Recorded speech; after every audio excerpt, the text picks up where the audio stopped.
Ready to wrestle now at 140. Barry Anderson from Meadville on the mat against Steve Cassidy from Plum. You can see the records on the screen as they prepare to wrestle. The official here is going to be Paul Stover Jr. from Jersey Shore, Pennsylvania. And the mat judge, Dick Sigmund from Morrisville, Pennsylvania. These fellas have been here before. Anderson was runner-up last year at 135, losing 4-3 to Dave Thomas of Waynesburg in the title match. And Cassidy made it to 4 rounds of the consolations before he was eliminated. These uniforms look very much alike. Steve Cassidy of Plum is the wrestler with the yellow stripe down the side. In on the leg and getting the takedown. Dark blue uniform with the yellow stripe belongs to Steve Cassidy of Plum. And Barry Anderson of Meadville is in the solid black uniform. Gives the escape. Both wrestlers won their regionals. Anderson winning the Northwest Regional and Cassidy the Southwest. Takedown, Larry. Just dives in, gets that leg, slips around the back. Traps the ankle, and there's 2.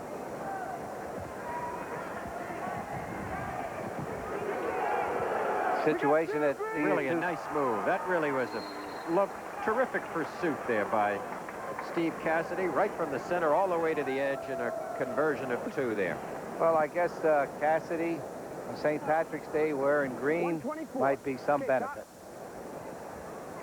Cassidy beat the 3rd place wrestler, Mike Evans of Bethlehem Liberty, in a tight one, 6-4 in overtime. So, you know, we're talking about people who've seen adversity to get here. You had the 2 wrestlers just before us. These guys, I guess when you get through the toughest kids to get to the finals, you have a certain sense of abandonment and confidence, and he's got it. Well, I think so far tonight, the finals have really been superb. Nobody's really throwing caution to win. There has always been a tendency as you go, the frequency of battle follows the increase in weight. The lightweights go like the devil, and then by the time we get to the heavyweight, Shell and I are up here with Marv rocking in our chairs wanting to go home. So let's hope we have a battle all the way through. But 2 years ago, Larry, when Dinner Bell Mel and Tony Samick, Cosby and Samick went at it. It was the bout of the night. And tonight we have 2 big heavyweights in the wings. Drew Hulk from Trinity waiting with Matt Neenan, and who knows what that could produce. Bryce Carper, we got another coach. Either a poke in the eye or something. He's got another wrestler coming up next. Brian Cipollone will wrestle at 145, so Harper's got 2 in a row here.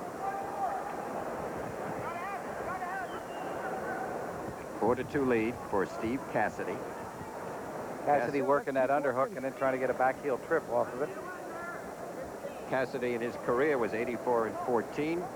Barry Anderson in his career 120-11. Great dive there by Cassidy. Went way in under deep. Anderson sprawling like crazy to counter it with an underhook. The period ends.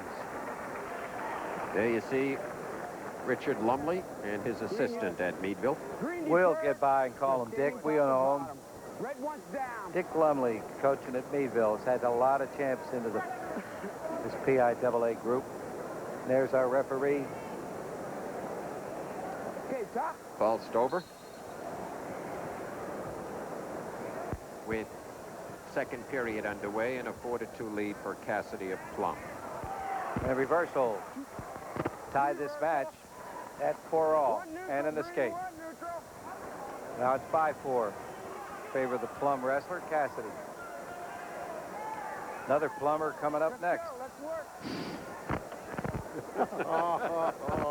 You wrenched that. You really wrenched deep to get that one. No, he just, but it just came right out. I really said, I meant P-L-U-M-M. I know you did. I know you did. Plumber. That was a peach of a remark. Yes. Plumber coming up.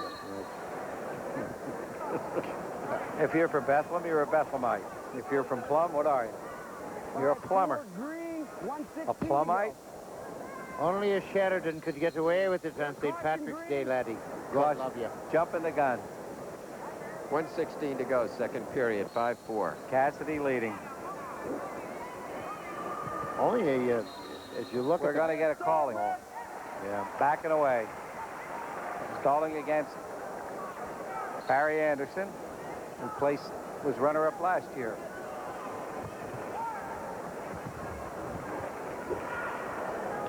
Somewhat disappointing is the fact that less than 1/3 of the population of this arena, probably not more than about 25%, are wearing green today. And among those persons who are not wearing a single green item today, in keeping with our Gaelic brothers, is Sheldon P. Siegel. I didn't know you guys were going to show up like that. Larry even had a green jacket that he wore for, I believe, our intro. Did you not, Larry? Sure, I did. You got rid of? What color is my jacket, Siegel? You're wearing your normal chartreuse jacket. Both stalling. We're going to get a point now. So it's 6-4. Half a minute to Additional go point given there to Cassidy. 30 seconds. They're kind of taking a mid-bout breather. Once again, we ought to comment.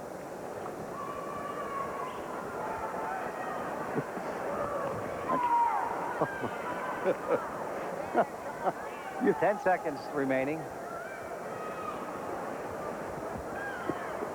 But nothing's going to come of either wrestler attempting a takedown. We'll conclude this period. Second period ends, and it's a 6-4 lead. You're ahead 6-4. Third period, you standing top or bottom. Green takes bottom. I think we ought to comment on the level and capacity of the officiating that we've seen. It's excellent. Superb. I think only one time, Marv, you and I watched that one bout. We thought stalling should have been called a lot sooner than it had been in the AA. In the AA, but tonight they've been there. Incidentally, on that AA match, the one that ended up going all the way down to the decision by the official. 10th criteria. And the 10th criteria, the official and the mat judge, and your question was what happens if they split their decision? The decision of the referee will then be the one that will determine the winner. Another takedown for Cassidy. Increases his lead to 5-9-4. 125 remaining last period. Of course, it didn't matter in that match because both the official and the mat judge had the same winner. Here's the replay, Larry, on the last takedown.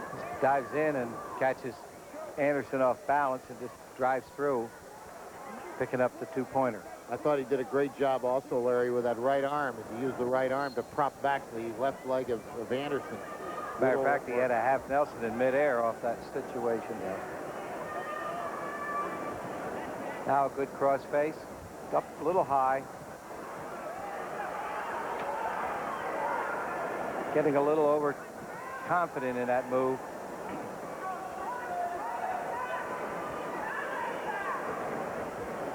May be reversed.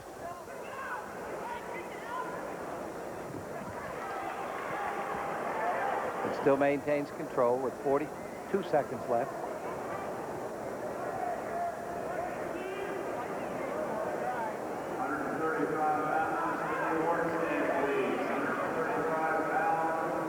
Cassidy working hard to protect his position with 28 seconds to go. He does not want to take any reckless move at this point. He's very, very solvent. And if you think that those people may be Plum fans or Cassidy fans, you're probably right.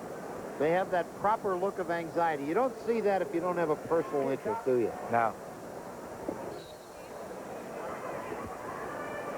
I think wrestling has always been the toughest on mothers because they really don't understand the real combating. The father may have a little better idea. I don't agree with you. I think mothers combat things every day that fathers never had the courage to look at. But I'm talking... They're marvelous in understanding this. That's right. I think it's tougher on the mothers. I really do. Good match. It really was, and it was a 9-5 victory for Steve Cassidy over Barry Anderson, and so he is the champion at 140 pounds. And we'll have more of the Class AAA PIAA 1990 championships coming up on the Pennsylvania Public Television Network in just a moment.